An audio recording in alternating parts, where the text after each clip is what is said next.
Today we are going to talk about 8 ways that Lilith can fix Rise of Kingdoms and balance the game for all players.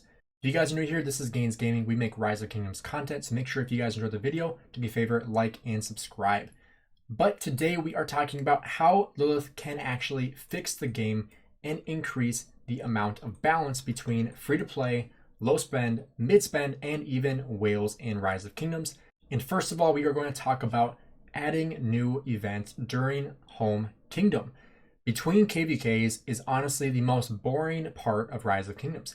You play Rise of Kingdoms for KVK. If you are not fighting, then you're just preparing for the next fight, right? So we are currently in KVK and we are kind of in a downtime. We have a little bit of fighting on the top here, kind of just some small skirmishes. But you play Rise of Kingdoms to fight against other kingdoms. That's kind of the whole point of the game is KVK, kingdom versus kingdom. And if you're not fighting, then like I said, you're just preparing for the next fight. So Lilith has to come up with a way to make the game a lot more interesting between KVKs. Because right now, when your kingdom leaves KVK, you sit in home kingdom for a couple weeks and then you try to register for the next KVK. If you don't hit a match, you have to wait another couple weeks before you can register again. And again, if you don't get a match there, you have to wait a couple more weeks. And if you have a time in your kingdom where you feel like you need a recovery, your kingdom leadership almost feels forced to go into like a Nile KVK or something to have a recovery KVK, which then is pretty unfair to your enemies in that KVK because they're expecting good fight and you're just like, no, we're just going to hang out in zone 4 and farm for our next actual KVK and just farm the rewards essentially. And that's just not a fun part of the game. I think that's a boring part of the game. I think that's a stupid part of the game that happens quite frequently. I think that is something that can be easily avoided by adding new events. And they are adding new events in the game, such as Alliance Mobilization, which I think was a great addition. We just finished Alliance Mobilization. We hit level 18. So we got all the rewards here, which was pretty nice. But they need to add more events into the game. We have the same events coming over and over and over. If you look at the event calendar, again, we have Mighty Army, we have Silk Road, the Spain event, Champions Olympia, Golden Kingdom again is already back. So we have these same events coming over and over and over. Really nothing new until like a Christmas event or the Thanksgiving event. And even then, it's kind of like a reiteration of something that we've seen before, right? Or even the same exact thing. So they need to come out with new, more enjoyable events between KVKs and even during KVK. Something that makes it a little bit more interesting to do the event. Nothing that's going to take tons of time or things that you have to spend money on, but just something that everyone can enjoy. I don't think that's too much to ask for, but an event that, is fun to play and anyone can enjoy. The second way that Lilith can fix Rise of Kingdoms is to get rid of the limit on AP from Barbarian Forts. If you guys don't know, they actually limited the amount of AP you can get from hitting Barbarian Forts. They did this not too long ago, I think it was about a year ago, where they limit you to 7,000 AP every single week. Before that, you were able to get way more AP from your alliance hitting Barbarian Forts.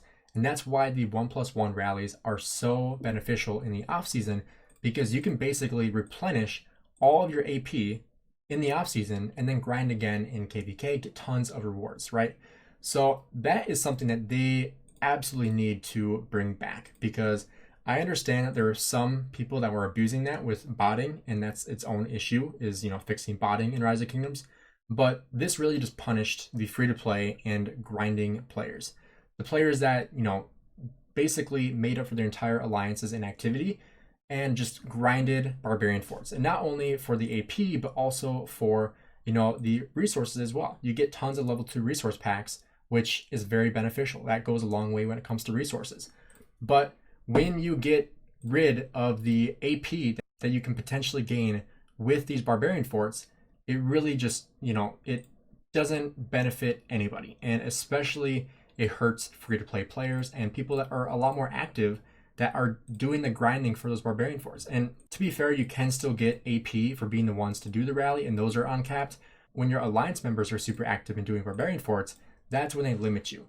And that wasn't like that before. So I think this is something that they need to bring back to, give the benefit back to the free-to-play players that are grinding out those barbarian forts. The third item is Barbarian Fort Keeps. This is actually something that was just nerfed recently, and they actually did not announce this. So if I go to Barbarian Strongholds, I believe we have some in the Zone 4. So these Barbarian Strongholds were just recently nerfed. And what I mean by that is that you are limited to 20 per day, which sounds like quite a bit. And, to be fair, I think that I don't want to say that's reasonable to limit to 20, but there were some players that were doing everything on the map. They were doing every single one.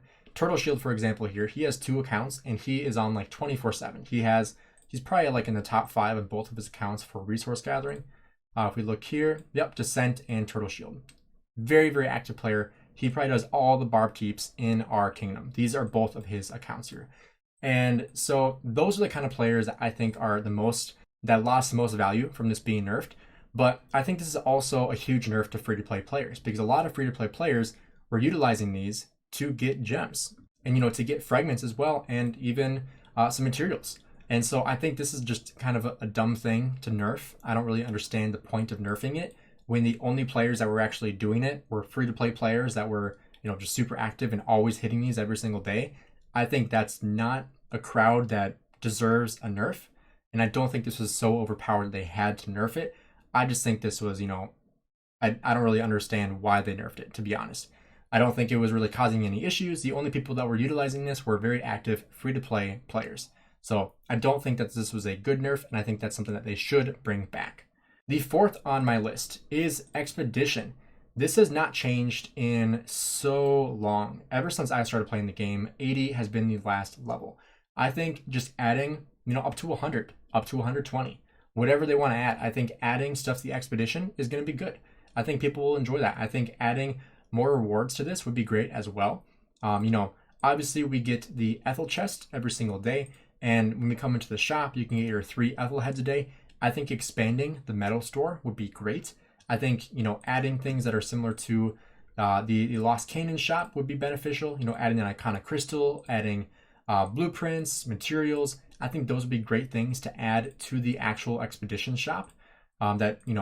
Basically all you really get here is the Ethel heads and potentially some speed ups and some starlights to sell for, alliance credits, whatever you're going to buy there. But I think that's something that I could add to and build a lot of value from the Expedition shop. And even just, daily rewards as well. Because right now you do get some rewards. You obviously get the Treasure Warrior Queen chest, which is great. You can get, legendary heads, you can get gold keys, Ethel heads to recycle for, alliance credits.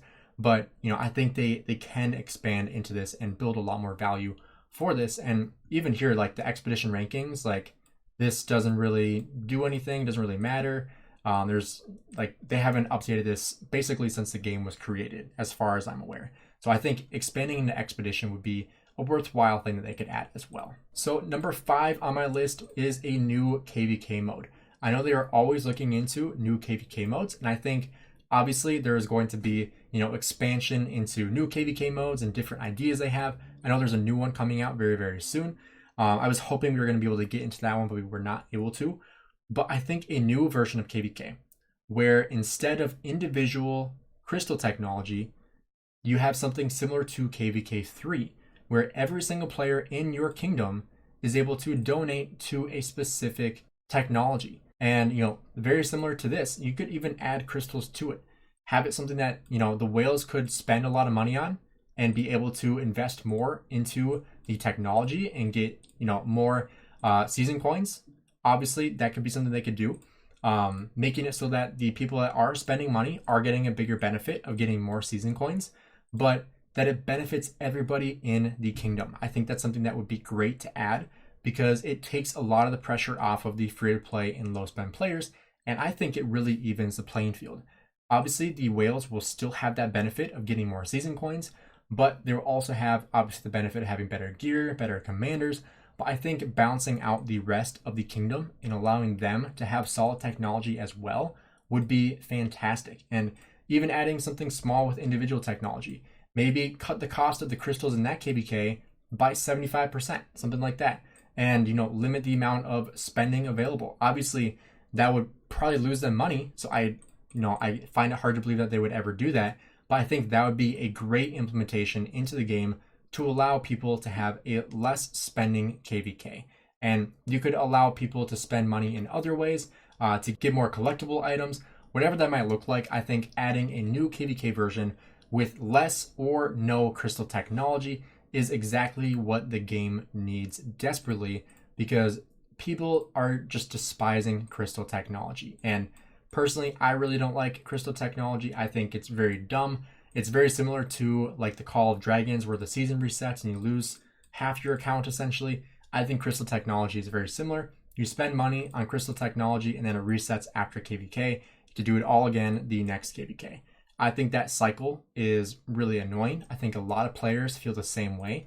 And adding a new KVK that is similar to Light vs Darkness, KVK 3, I think would be very beneficial for the game and keep people playing long term as well, because I know a lot of people that are quitting over crystal technology because they just get sick of constantly having to spend on crystal technology or feeling forced to spend on crystal technology, which, to be fair, a lot of people that don't spend on crystal technology, they just feel like they can't keep up in these higher KVKs, which is understandable. It's a lot harder unless you're city popping all the time. And even then, you're still not going to trade very well.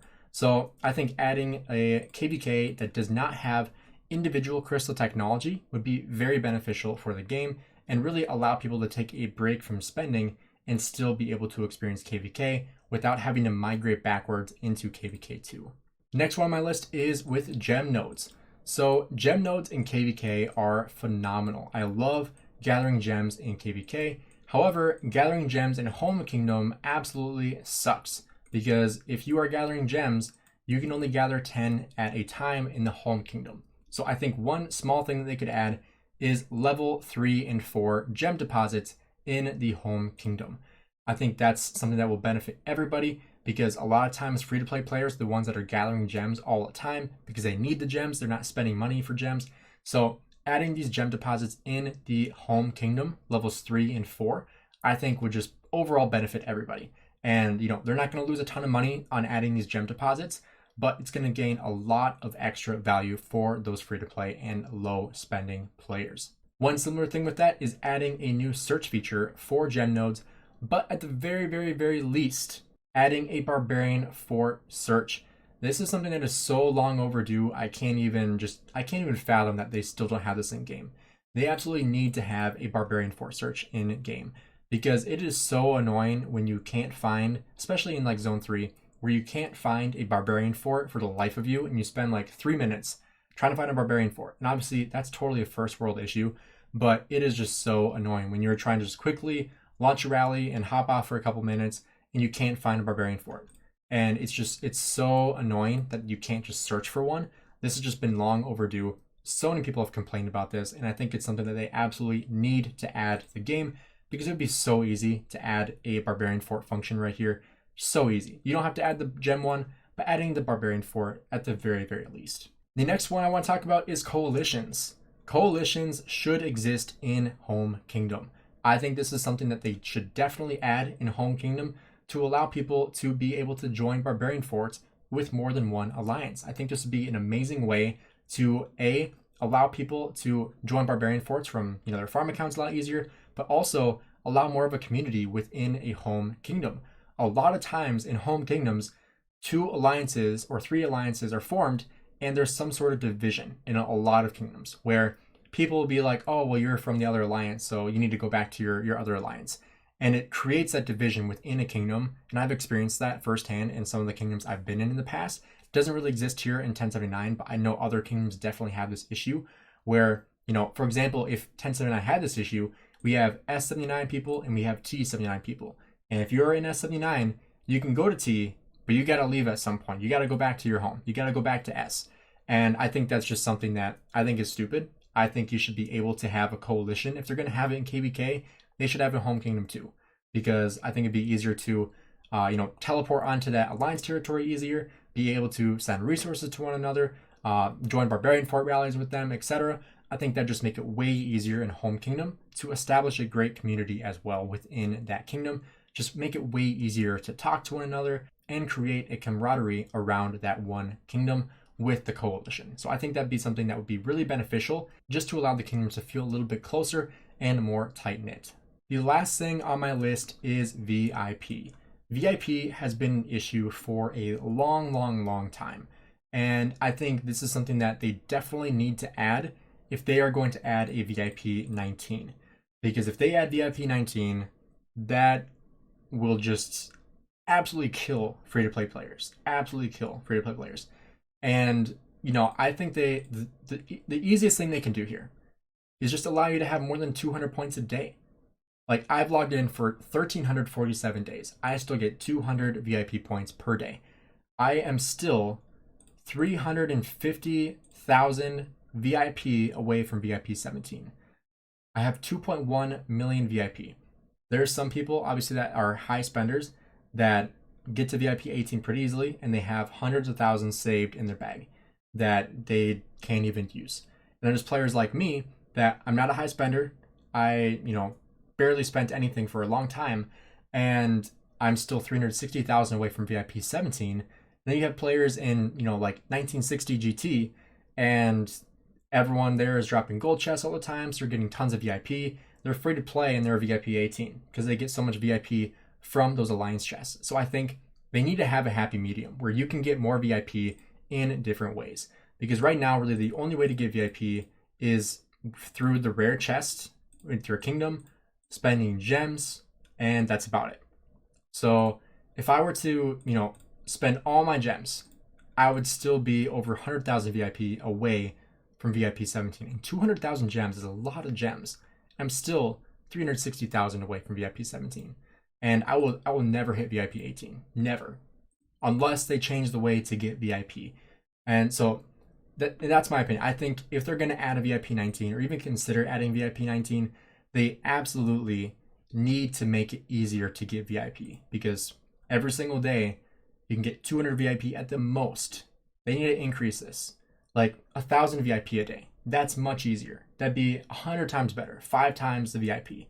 I would be able to hit VIP 17 within 3 months probably, with spending gems, with spending gems through more than gems, etc. And that would just make it so much easier. It would make it easier for free-to-play players that are far behind in VIP, because it's like, if you're a VIP 14, like, sure, you're getting 3 gold heads a day, which is awesome, but you're so far behind with everything else, like AP recovery, march speed, healing speed, training speed, here more AP recovery, material speed production, healing cost, VIP 17 all damage, training speed, VIP 18, you have AP, you have unit capacity, march speed, healing cost reduction again. Like, these VIP buffs are just so strong, and people forget how strong VIP buffs are. I'm a VIP 16. I definitely feel the training speed difference and the 5% all damage. And I'm missing out also on the resource cost. Like, those are huge. And the march speed, 10% march speed is insane. That's a ton of march speed. So I think making it easier to get VIP would be a huge priority that Rise of the Kingdoms should be making, especially for those low spend free to play players that absolutely need to have higher VIP to even be competitive in higher KVKs and KVK in general, honestly. And one last thing that I also wanted to talk about that I think would really benefit everybody is with the armament system, which is allowing people to transmute more than 10 times. I think maxing you at 10 times is stupid, because like, I have one piece, which is this one right here. So I transmuted this 10 times and I got nothing besides infantry march speed. And now I can never transmute this again. And 1.5% extra damage and taking 1% less damage is huge. And I can never use this because I don't have any stats. So it just makes this absolutely worthless, even though it is a 2 inscribed armament, and I cannot use it for infantry or really anything. Obviously, like, it's good for my Richard for taking less damage from barbarians for AoE barbing, but like, I don't want to use it for barbing. I want to be able to put it on, like a Pakal and use it that way. Like, this is the same square.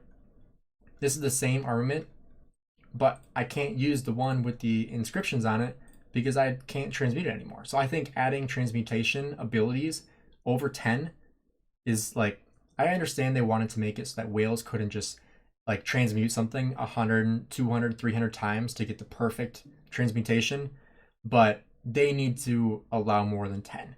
15 would be great, 20 would be awesome, but like, they need to add more than 10, because once you hit 10, is just worthless now, and now I can't even use it. So I think that's something they definitely need to add. Allow you to transmute more than 10 times, because that's just going to help everybody. Free to play, mid spend, low spend, whales, it's going to help everybody. So I think adding from those 10, I think is a very, very great idea. But if you guys enjoyed the video, do me a favor, drop a like and subscribe.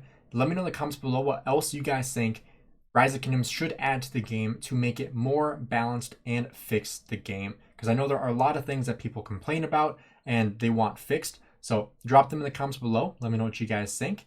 Looking forward to reading all your comments. Thanks for checking out the video. Have a great rest of your day.